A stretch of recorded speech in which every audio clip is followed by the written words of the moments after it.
Hello and welcome, ladies and gentlemen, people all around the world. Welcome back to LJ Nation on our first attempt to do chats with Lou. So, unmistakably, we've been doing live streams for a little bit now, and I came into possession of a brand new blue snowball microphone, and so I wanted to put it to the test. And I think playing gameplay and having a voiceover of it is a little bit different for our channel because we normally do live streams, and so I thought it would be kind of cool to see how it goes doing some voiceovers. So this is going to be a very unedited, uncut type of thing for our channel.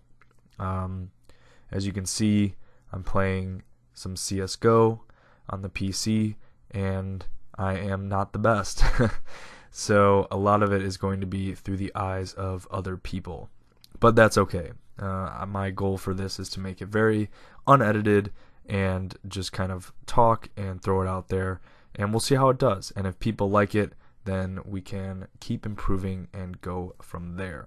I'm a big advocate of having an idea, throwing it out there, and then having people give feedback. Every message that we send to people says, please give us feedback. We would love to make our channel better. And we've done that. We've took all the feedback that we have gotten and we've put it into our channel. So I'm going to use this as an opportunity to talk about the news that we tweet and retweet throughout the week. And the first piece was the top video games of 2017. Now, this was a Forbes article that came out, and I do like the Forbes editors for their video games section. They tend to put out games that I don't really have on my radar, and I can then go and research them, and so that's pretty nice.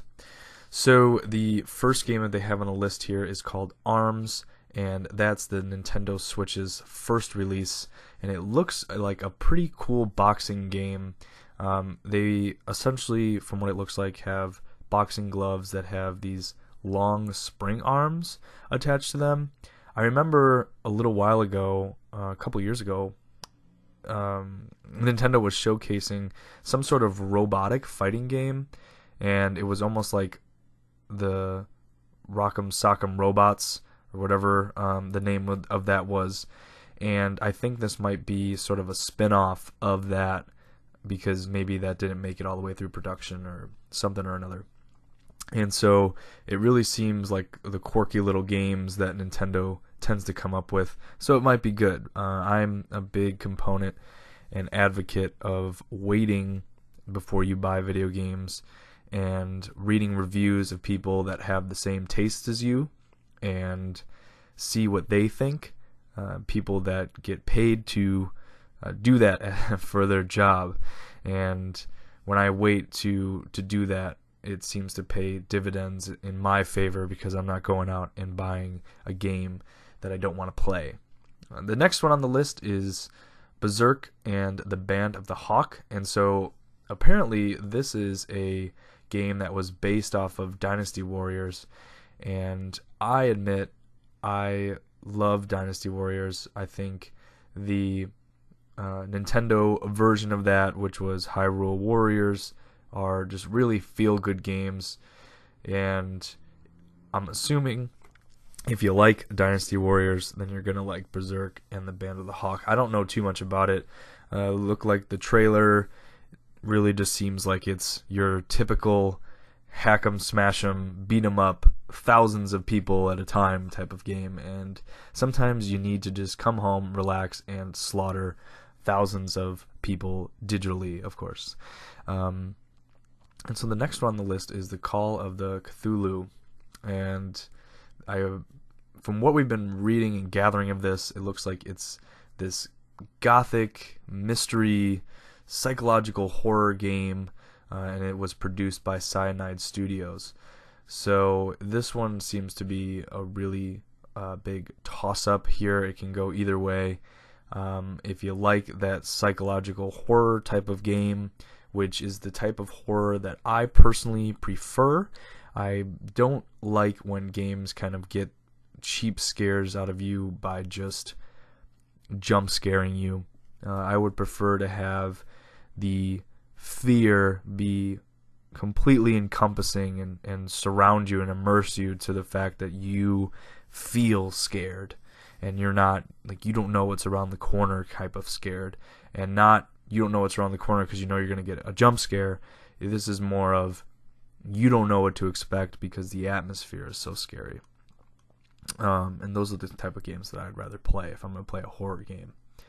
Next is Dark Souls 3, The Ring City, and oh man, Dark Souls, those are some tough games. And if you, it almost seems to be forming this cult of, or not a cult, but a following, that if you can beat those games, you're kind of like one of them, you know. And I think that's pretty cool about Dark Souls.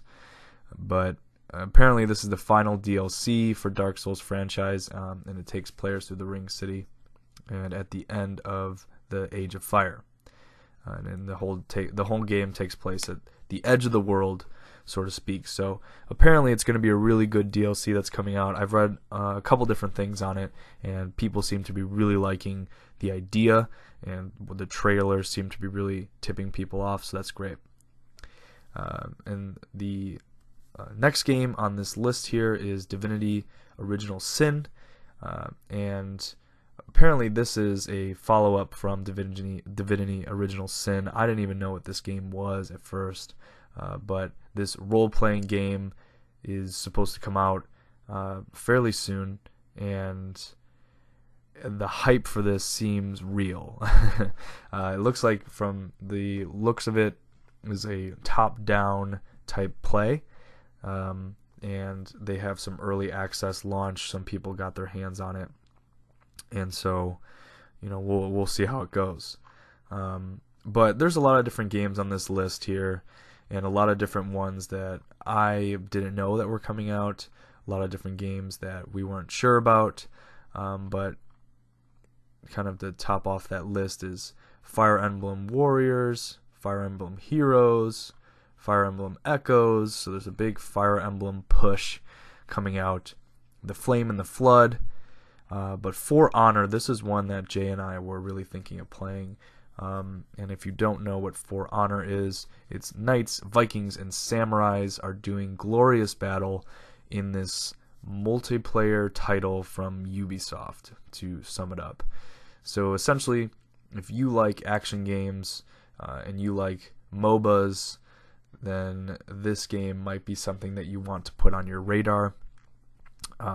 We've only seen some announcements and some gameplay for it, but it looks like the concept of it is going to be really cool. And the fact that knights, Vikings, and samurais can battle each other, and I think the battles kind of jump from one to another, and they go back and forth. I'm really looking forward to see what they do with this. And we actually took a poll on our Twitter, and this got the second highest behind a game that I'm going to cover in just a second. So on here they got some more Friday the 13th, Ghost Recon, Gravity Rush 2, Guardians of the Galaxy, Halo Wars 2. That might be one that a lot of people are going to get very hyped for. It's getting a bunch of recognition already, and people know that Halo is already a huge franchise. So it's one of the major exclusives coming to the Microsoft console. So we'll see how it does. I'm really hoping that the Halo series continues to do well, because that was some of the first games that I got to play when I had an Xbox, and those are the first games that I began to love when I was first pretty much playing. So the game that I was mentioning earlier is Horizon Zero Dawn. So that's the game that won our Twitter poll, if you will.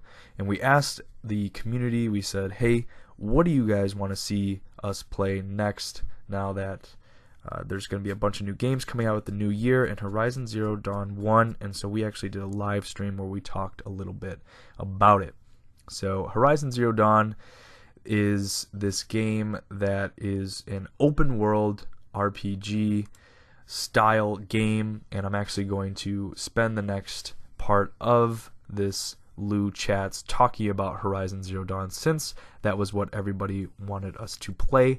Horizon Zero Dawn is this game made by Guerrilla Games, and it was being published by Sony, and it's going to be an exclusive for the PlayStation 4, so we're really looking forward to that. For those of you who don't know, the plot revolves around Aloy, played by Ashley Birch. She's the voice actress, and Aloy is a hunter and archer who lives in this overrun world that is being ran by robots, and they are these robot dinosaur creatures, and it's this really cool take on what life is going to be like when humans no longer are on the top of the food chain.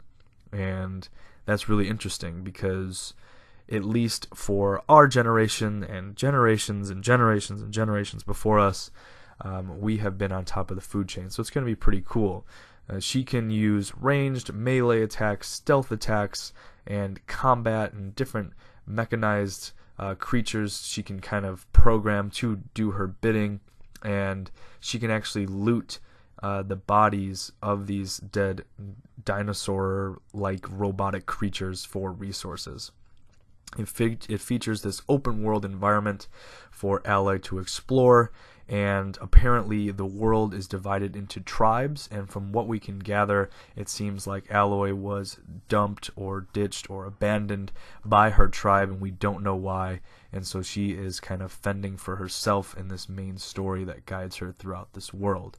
So the development for the game began in 2011, and it began shortly after the production of Killzone 3, and apparently there was 40 different ideas that were thrown out, and Mathis de Jong was the director, and he said that it was the most risky idea that anyone had thrown up, and so they went with that. And so the game engine Decima was previously engineered for Killzone's Shadowfall, so we will see how that's going to run. But what was really interesting to me is that there was 20 different stories that were written for the game, and they were exploring various different concepts, but they ended up settling with John Gonzalez's version of the plot and writing for the game, and he was the lead writer for Fallout New Vegas. And if you are a Fallout fan, you will know how much that's going to excite you as much as it excites me, because I am a huge Fallout fan. And so having a storyline that kind of follows the same feel and flavor of a Fallout game is something that I'm really looking forward to.